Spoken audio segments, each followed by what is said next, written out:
हम लोगों ने एक वैज्ञानिक सोच के साथ पाठ्यक्रम को तैयार करने का कार्यक्रम किया है। खासतौर पर वैज्ञानिक सोचिए कि जो अच्छा है, एनसीईआरटी ने मैथ्स है, साइंस है, कॉमर्स है, अन्य विषयों को लेकर के जो अपने यहाँ शोध किए थे उसको हम लोगों ने माध्यमिक शिक्षा की पाठ्यक्रम का हिस्सा बनाया। लेकिन इसके साथ ही हम लोगों ने एक व्यवस्था और राज्य में की कि किसी भी बच्चे को बाद में उसके सर्वांगीण विकास के लिए आवश्यक है कि वो अपने अतीत के बारे में जानकारी रखता हो,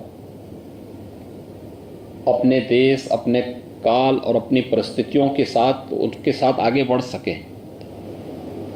चाहे वह स्वतंत्रता संग्राम सेनानियों से जुड़े हुए स्थानीय उन स्तर पर जो स्वतंत्रता आंदोलन के दौरान आंदोलन हुए थे, विभिन्न प्रकार के अभियान चले थे, उनसे जुड़े हुए जो नायक हैं,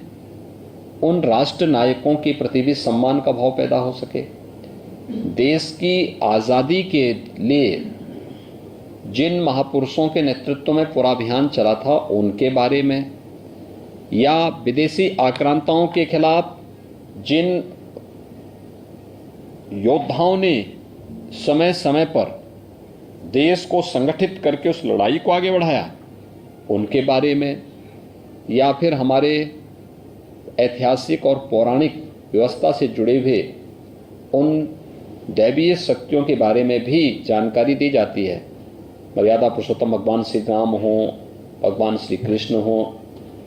या फिर उसके बाद भी अन्य कुछ जो ऐसे महापुरुष हैं, महाराणा प्रताप हैं, छत्रपति शिवाजी महाराज हैं, गुरु गोविंद सिंह जी महाराज हैं, या रानी लक्ष्मीबाई है, या अन्य जो भी इस प्रकार के महापुरुष हैं, उन सब के बारे में अलग अलग पाठ्यक्रम में हम लोगों ने तो बेसिक शिक्षा परिषद से इसको शुरू कर दिया है। हर यानी बेसिक शिक्षा परिषद के पाठ्यक्रम में भी हम लोगों ने ये व्यवस्था की है कि उन महापुरुषों की जानकारी हम वहाँ पे दे सकें। अलग अलग स्तर के बच्चों के लिए फिर अलग अलग प्रकार की पुस्तकें भी उनके लिए उनके पाठ्यक्रम का एक वैकल्पिक विषय के रूप में उन्हें देने का प्रयास हुआ है, और इसको नियमित रूप से पढ़ना चाहिए, लाइब्रेरी में रखी जानी चाहिए, बच्चों को बताया जाना चाहिए, समय समय पर इसके बारे में बताया जाना चाहिए। स्कूल कॉलेजेस का भी जिम्मेदारी बनती है कि वह शासन की योजनाओं के प्रति निरपेक्ष न बने, उन्हें जानकारी होनी चाहिए। मुख्यमंत्री कन्या सुमंगला योजना क्या है, स्कॉलरशिप की स्कीम बच्चों के लिए कहां कहां से है, जिससे उन स्कीम की जानकारी वे बच्चों को दे सकें और समय पे आवेदन कर सकें। क्योंकि अक्सर होता क्या है कि ऑनलाइन अब इसमें आवेदन करना होता है, ये पोर्टल एक निश्चित समय के लिए खुलता है, अगर हमने समय पे आवेदन नहीं किया तो पोर्टल इसके बाद बंद होने के बाद में सरकार के स्तर पर डीबीटी के माध्यम से जब धनराशि जाती तो वे बच्चे उससे वंचित हो जाते हैं जिन्होंने समय पे आवेदन नहीं किया है। और उन चीज़ों की जानकारी विद्यालय स्तर पर भी होनी चाहिए, और विद्यालय स्तर पर भी इन कार्यक्रमों को देने की जिम्मेदारी माध्यमिक शिक्षा परिषद की होनी चाहिए, जिससे माध्यमिक शिक्षा परिषद के माध्यम से जिला विद्यालय निरीक्षक और जिला विद्यालय निरीक्षक जब प्रधानाचार्यों की बैठक जनपद स्तर पर करें तो प्रधानाचार्य स्वयं प्रयास करें कि वे स्वयं जाएं। बैठक में जिन मुद्दों पे चर्चा होती है वे आपको पत्र के माध्यम से मिले या न मिले, लेकिन कोई बात चर्चा होती है तो उनको नोट कर लेना चाहिए, क्या क्या मुद्दे पे चर्चा हुई, फिर नोट करके उसके बारे में कोई क्वेरीज हो तो आप वहाँ पे उनसे बातचीत करें, नहीं है तो टेलीफोन से ही आप बाद में ही बात करें, लेकिन ज़रूर बात करें कि योजना कैसे होगी, कैसे कार्यक्रम आगे बढ़ने हैं। समाज कल्याण विभाग के साथ आपका संवाद होना चाहिए, दिव्यांगजन कल्याण विभाग के साथ,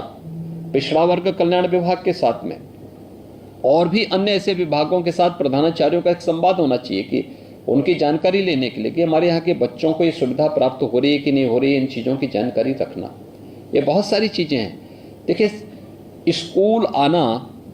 और स्कूल में हम क्लास ले लें इतने तक आपकी जिम्मेदारी समाप्त नहीं होती है। बच्चे के सर्वांगीण विकास की आधार आपको तैयार करनी होती है, और उसके लिए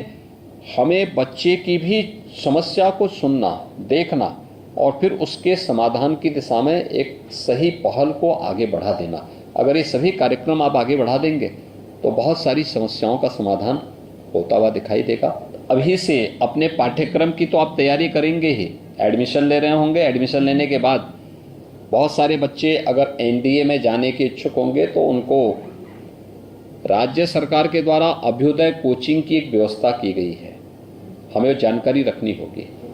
मैं माध्यमिक शिक्षा परिषद से भी बोलूँगा, जिला विद्यालय निरीक्षक से भी और प्रधानाचार्यों से भी कहूँगा, उनकी लाइब्रेरी में इसका लिंक जरूर होना चाहिए। ऑनलाइन क्लासेस कैसे चलती हैं उसमें इसके बारे में बच्चों को बताया जाना चाहिए और बहुत रचनात्मक और रोचक जानकारी इन बच्चों को उसके माध्यम से मिलेगी। लेकिन पढ़ाई के साथ साथ अन्य गतिविधियों में भी, खेलकूद की गतिविधियां हैं, सांस्कृतिक गतिविधियां हैं, उन सब में भी आप लोगों को अपने को पारंगत करने का प्रयास करना चाहिए। हमारे चैनल को लाइक, शेयर और सब्सक्राइब जरूर करें और नई अपडेट्स के लिए बेल आइकन दबाना ना भूलें।